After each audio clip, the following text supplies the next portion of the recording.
Bharat China సైనికుల మధ్య క్రీడ ఏదైనా తగ్గపోరు పోటీ ఉంటుందని ప్రత్యేకంగా చెప్పాల్సిన పనిలేదు. ఈ నేపథ్యంలో తాజాగా నిర్వహించిన టగ్ ఆఫ్ వార్ లో చైనా సైనికులను భారత ఆర్మీ సైనికులు చిత్తుచిత్తుగా ఓడించారు. ఐక్యరాజ్య సమితి శాంతి పరిరక్షణ మిషన్ కింద ఆఫ్రికాలోని సూడాన్లో మోహరించిన సమయంలో భారత సైనికులు చైనా సైనికుల మధ్య టగ్ ఆఫ్ వార్ ఆట నిర్వహించారు. ఈ క్రమంలో భారత సైనికులు చైనాపై విజయం సాధించారు.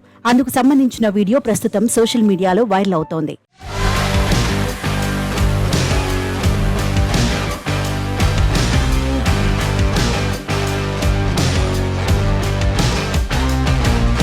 వీడియోలో రెండు దేశాల సైనికుల మధ్య టగ్ ఆఫ్ వార్ గేమ్ జరుగుతోంది. ఈ గేమ్ మే 28న ఆడినట్లు అధికారులు చెబుతున్నారు. వీడియోలో గెలిచిన భారత జట్టు సైనికులు సంబరాలు చేసుకోవడం చూడవచ్చు.